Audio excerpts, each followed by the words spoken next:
Ahí está. La confianza plena en que Jesús va a ser, es nuestro consuelo. Y no puede ser de otra manera. Y nos da ese consuelo porque nos da la fuerza para vivir esa implementación de su reino en este mundo. Muy bien, hermanos, ahí tenemos la gran resistencia, que no es una resistencia que nos quite la paz, como hemos hablado un poco antes, cuando nos resistimos de tal manera que nos resignamos en cierta medida. Resistiremos, que dice la canción del dúo dinámico, es que nos oponemos a que hayan desgracias, a que haya todas estas maldades, y que salimos y queremos salir de ese agujero. Pues ahí está. ¿Dónde nos acogemos? Es la pregunta. ¿Dónde brota mi vida? ¿Cuál es el conjunto de la realidad en que yo me apoyo? ¿Dónde? ¿En Jesús? ¿O en dónde? Pues bien, fijamos. Ese es nuestro camino. Hasta ahora, hasta siempre. Nos vemos.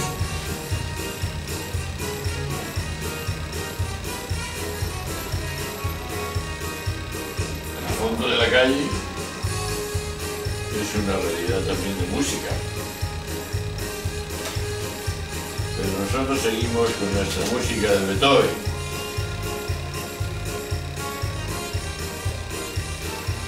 Que nos dice sí.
Hola amigos, estamos ya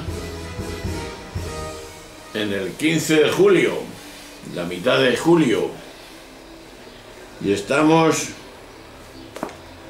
en el viernes, muy cerca al fin de semana. En el tiempo ordinario, el 15 del ciclo C de la Iglesia Católica del año 2016. Y el Evangelio de hoy, de todos los días ordinarios, es el siguiente, es de Mateo 12, del versículo 1 al 8. Dice así: un sábado de aquellos, Jesús atravesaba un sembrado. Los discípulos que tenían hambre empezaron a arrancar espigas y a comérselas. Los fariseos, al verlo, le dijeron: mira, tus discípulos están haciendo una cosa que no está permitida en sábado, que era trabajar. Le replicó: ¿no habéis leído lo que hizo David cuando él y sus hombres sintieron hambre? Entró en la casa de Dios y comieron de los panes presentados, cosa que no estaba permitida ni a él ni a sus compañeros, sino solo a los sacerdotes. ¿Y no habéis leído en la ley que los sacerdotes pueden violar el sábado en el templo sin incurrir en la culpa? Pues os digo que aquí hay uno que es más que el templo. Si comprendierais lo que significa quiero misericordia y no sacrificio, no condenaríais a los que no tienen culpa, porque el Hijo del Hombre es Señor del sábado. Ahí está. Jesús va con toda la ley, las leyes, sean civiles o religiosas, que vayan contra el hombre. Así deben de ser. Y tener la valentía de denunciarlas, como él lo dijo. Para los judíos, hermanos, y lo saben muy bien, que el sábado era una de las instituciones más importantes, junto con la ley, la Torá y el templo. Existía una lista interminable de trabajos prohibidos en ese día. Los fariseos habían llegado a elaborar un minucioso catálogo de hasta 1521 preceptos o leyes. La transgresión del precepto sabático podía ser castigada con la excomunión e incluso con la pena de muerte, tal como pone de relieve algunos textos del Antiguo Testamento, que dicen así: considerar santo el sábado y guardarlo, quien lo profane morirá sin remedio.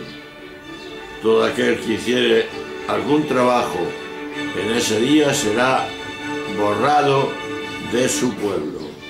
Éxodo 31:14. Quien trabaje ese día morirá. Éxodo 25:2. Cuando los israelitas estaban en el desierto, sorprendieron a un hombre recogiendo leña en sábado. El Señor dijo a Moisés: ese hombre debe morir apedreado por la comunidad, fuera del campamento. Toda la comunidad lo hizo salir del campamento y lo apedreó hasta matarlo. Números, capítulo 15, 32 al 36. Es verdad, no sabemos si el relato de Mateo es una narración simbólica. A eso nos inclinaría, a pesar del hecho insólito de la presencia de los fariseos en medio del campo, o de un dato histórico. Parece advertirse el interés del autor para mostrar ya a los discípulos participando de la misma libertad de su maestro. El diálogo que sigue a continuación refleja lo que era una típica discusión rabínica, en la que a una pregunta se contestaba con otra, que hiciera referencia a algún dato de las Escrituras. Y culmina con dos dichos radicales que sintetizan admirablemente la novedad del mensaje de Jesús frente a cualquier pretensión nacida de la religión. Por un lado, asumiendo una expresión del profeta Oseas en el capítulo 6, versículo 6. Afirma la primacía de la misericordia sobre el sacrificio, y por otra el valor de la persona sobre el sábado, el templo o la religión. Aunque encontramos un dato significativo que nos hace ver la dificultad para aceptar la novedad subversiva de Jesús, tanto Mateo como Lucas suprime la frase de Marcos. Marcos, en el capítulo 2, versículo 27, a quien siguen según la cual el sábado es para el hombre y no el hombre para el sábado. Es lo que hemos dicho antes. Predomina en Jesús la misericordia. Por eso la pregunta es: ¿se rige mi vida por la libertad y la misericordia? ¿O cómo se dirige mi vida? La cuestión de la ley, del sábado. La sumisión del sábado, que originalmente tuvo un sentido humanitario de descanso, sobre todo para los esclavos, en el Antiguo Testamento, ya en el Éxodo 23, capítulo 23, versículo 12, y Deuteronomio, capítulo 5, versículo 14, pasó a ser el signo de la fidelidad a Dios que descansó después del trabajo de la creación. Génesis 2, capítulo 2, versículo 2 y siguientes. Pero la legislación sobre el sábado se fue haciendo cada vez más minuciosa, imponiendo incontables prohibiciones: preparar la comida, encender el fuego, recoger leña, cosechar, ayudar a un animal o a una persona en peligro, transportar cargas, caminar más de 1200 metros, incluso soltar un nudo o trazar más de una letra del alfabeto. Esto nos habla el León Difuto. En la actualidad, los judíos observantes leen en la voz de la Torá que con este don del Sabbat, Dios ha elevado a los hombres, conduciéndoles a toda libertad digna e igualdad. Pero en este episodio, tal como lo relata Mateo, lo más importante no es el hecho de la inobservancia del sábado, sino la argumentación que da Jesús para justificar porque él y sus discípulos no se sometían al cumplimiento exacto y fiel del sábado. Tal argumento se basa en la conducta del rey David cuando sintió hambre.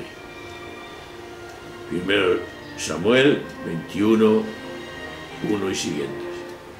Lo que Jesús propone al recordar este ejemplo de David es que la necesidad de comer, una necesidad humana muy fuerte, está antes que la obligación de rezar. En el fondo, lo que Jesús dice es que lo humano está antes que lo religioso. Antes somos humanos que religiosos. Jesús revolucionó con esta actitud la religión. La modificó en su raíz misma, porque puso el centro del hecho religioso no en lo sagrado y sus observancias, sino en lo humano y en sus necesidades. Por eso Dios se nos hizo presente y visible en lo humano. Por eso son muchos los que se escandalizan cuando alguien toma en serio el Evangelio. Y esto es importante. Y es que lo sagrado comporta experiencias y sentimientos tan profundos que mucha gente prefiere soportar todos los yugos legales que le echen encima con tal de tener siempre la tranquilidad de conciencia que produce la sumisión al mandato bien cumplido. Claro, la consecuencia histórica de este sentimiento religioso ha sido como demasiado frecuente anteponer el respeto a las catedrales, a las iglesias, a los conventos, al respeto que merecen las cuevas y las chabolas donde viven los seres humanos tantas veces. De ahí surge una gran pregunta humana. ¿Puede haber mayor deformación humana que eso?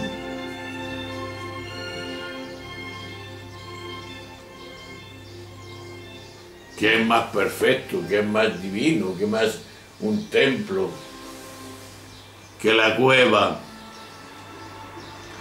de un ser humano que está precisamente allí por injusticia? Pues no. El ser humano está por encima de todo. El ser humano hay que respetarlo, hay que darle vida, y ahí es donde vemos a Dios, y no podemos verlo en otro sitio, decíamos el otro día. Dios es trascendente. Y por encima está la misericordia. ¿Se rige mi vida por la libertad y la misericordia, o por quién se dirige mi vida? Bueno, nos vemos en la próxima semana, sábado 16 de julio. Hasta ahora.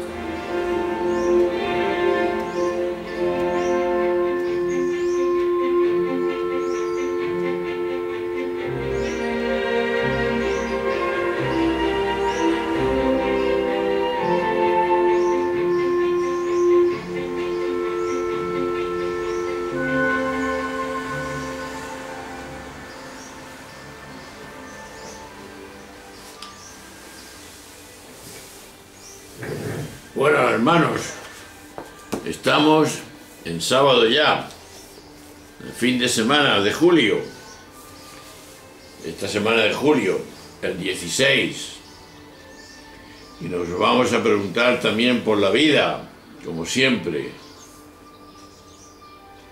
en un texto que Mateo 12, del versículo 14 al 21, nos relata en este día, y que la Iglesia Católica nos ha puesto para que lo meditemos y veamos por dónde anda nuestra vida. Os recuerdo que estamos en el 15 semana del tiempo ordinario, repito, 16 de julio, sábado, fin de semana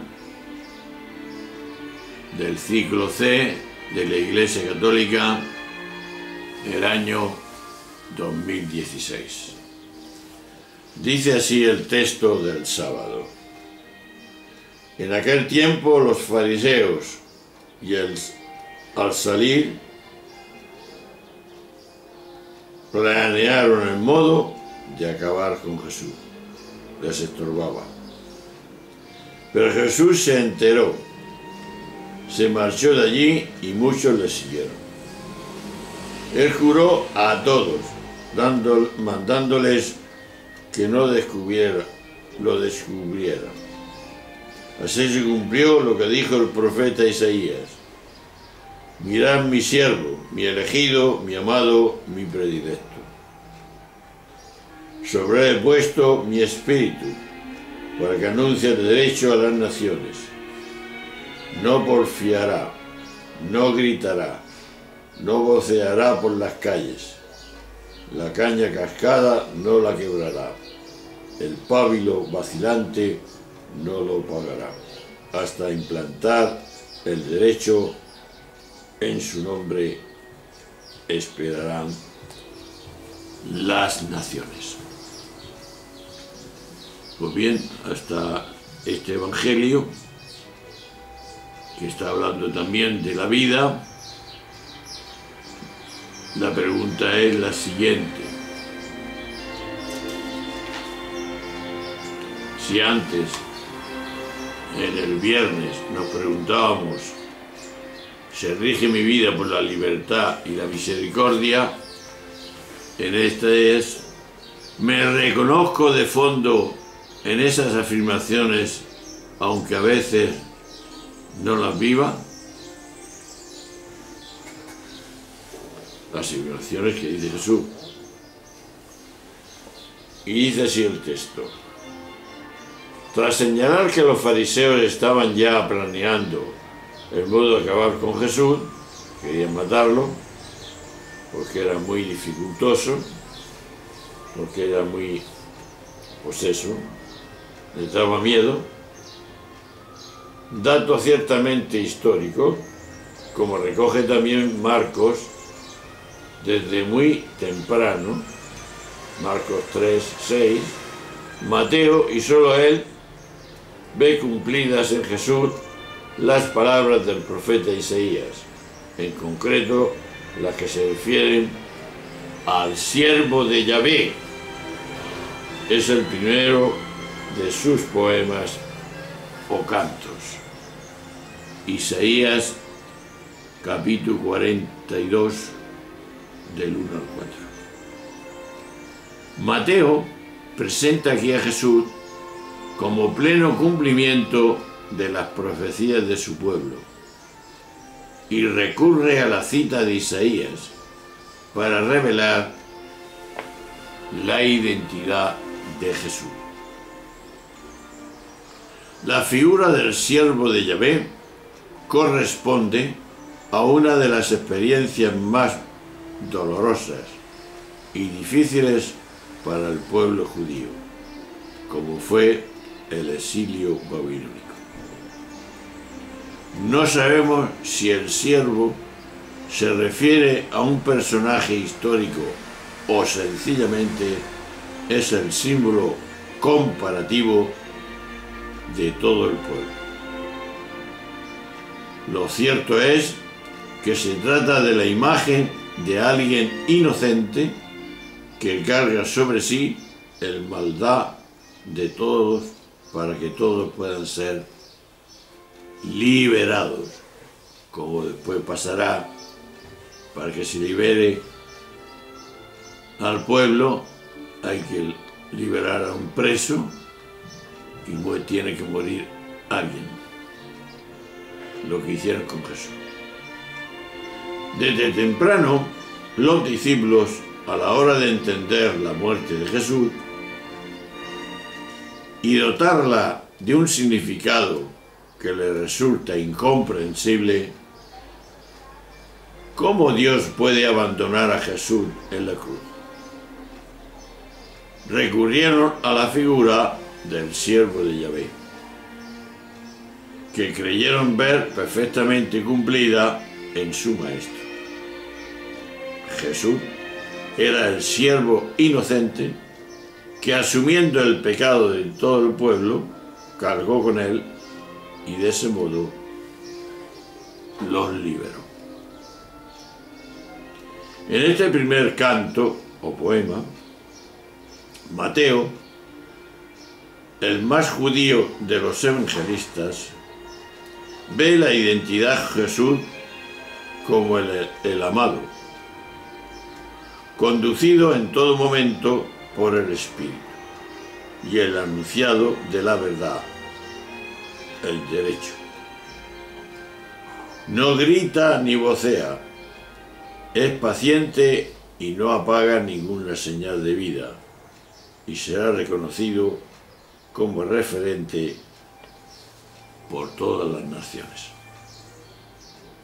En realidad, el relato que hace Isaías del siervo y que Mateo aplica a Jesús puede ser el de cada ser humano en su originalidad.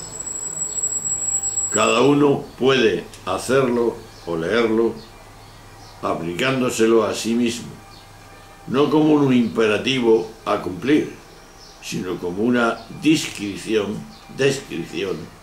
de nuestra verdadera verdad más profunda. De ahí que entonces nos planteamos en este texto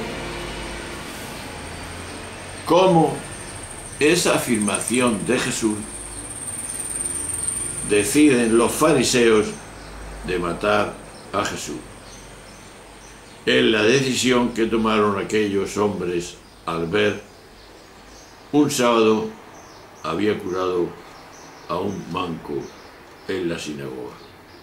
Mateo 12, del 9 al 13. Estos fariseos, hermanos, representan la postura extrema del integrismo religioso que todavía está en nuestro mundo, con lo que hacen los árabes salidos de madre. El integrismo que seguimos sufriendo en este momento, así la religión se ha convertido en uno de los peligros más graves que tenemos que soportar en estos tiempos. Y sobre todo el integrismo yavista, porque es una amenaza que no se puede combatir con militares, policías y pistolas, sino cambiando las conciencias, que es lo que no hacen los estados. Modifican la religión tal como la entienden y la viven miles y miles de ciudadanos en estos momentos. Entonces, ¿dónde está la solución? ¿Dónde está la respuesta? ¿En qué tendría que consistir esa modificación? Pues se trata de desplazar el centro de la experiencia religiosa, no poner ese centro en los ritos sagrados, sino en la felicidad de las personas. Y en cambio los que actúan así lo ponen en los ritos sagrados. En definitiva, eso es lo que nos viene a decir la cita de Isaías 42 que acabamos de leer en su capítulo, en sus versículos del 1 al 4, que presenta Mateo. Una cita que el Evangelio resume en esto: los curó a todos. Mateo 12, versículo 15. El texto de Isaías, tal como lo presenta Mateo, no se ajusta ni al texto masorético, ni al de la conversión, ni a la de la versión de los 70. O sea, Mateo ve el cumplimiento de lo que dijo el profeta, en que toda la actividad de Jesús se puede resumir y explicar diciendo que pasó por la vida curando todo cuanto puede causar sufrimiento a los humanos. Así Mateo abre los ojos a sus lectores para la totalidad de la historia de Jesús. Todo lo que no sea ir por la vida contagiando felicidad es desenfocar la religión y cegarnos para entender el Evangelio, lo que quiere Jesús de nosotros.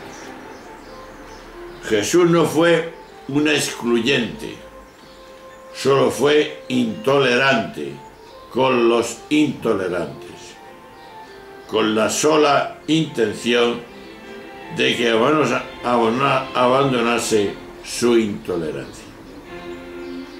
Jesús, la imagen perfecta de Dios, no puede ser de otra manera.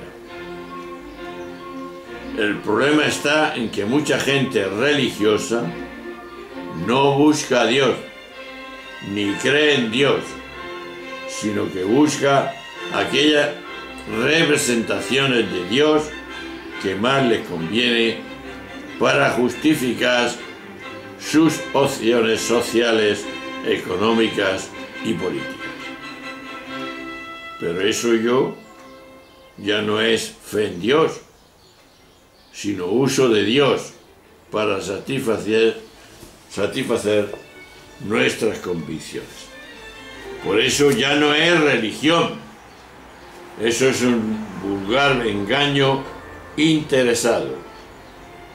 Y si esto suena a humanizar lo divino, pensemos que el primero que hizo eso fue el mismo Dios en su encarnación, es decir, en su humanización. Pues bien, hermanos, ahí está claro la situación. ¿Por qué obramos de distinta forma? Por eso es la pregunta que nos hemos hecho, era esta. Me reconozco de fondo en esas afirmaciones, aunque a veces no las viva. No estoy de acuerdo en ellas, pero las consiento. Ese no es el camino. El camino no es la violencia, la imposición de lo que creemos cada uno. El camino es respetar al hombre en toda su dimensión humana.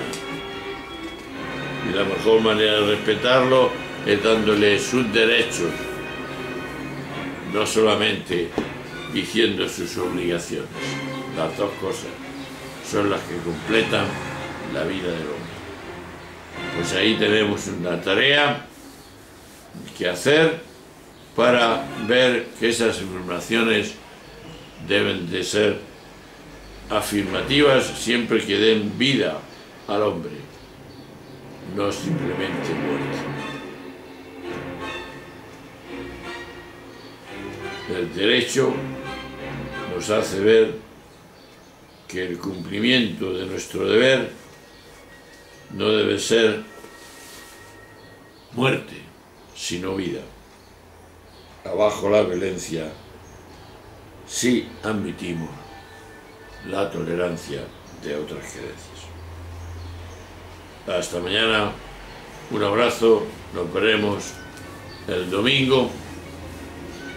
En el comentario, el domingo 17 de julio, que muchos de vosotros estaréis de vacaciones, yo estaré trabajando como estoy trabajando, diciendo estas cosas, con mucho calor, y veremos cómo Lucas, en este domingo 17 de julio, en su capítulo 10 del 38-42, nos va a hablar de algo también interesante, algo que debo de vivir en la inquietud o como paz. ¿Cómo puede tenerse una inquietud por la paz viviendo no en paz? Bien, esto lo veremos el próximo día, 17 de julio, domingo, será la próxima. Hasta luego, hasta siempre, un saludo, un abrazo para todos. Adiós.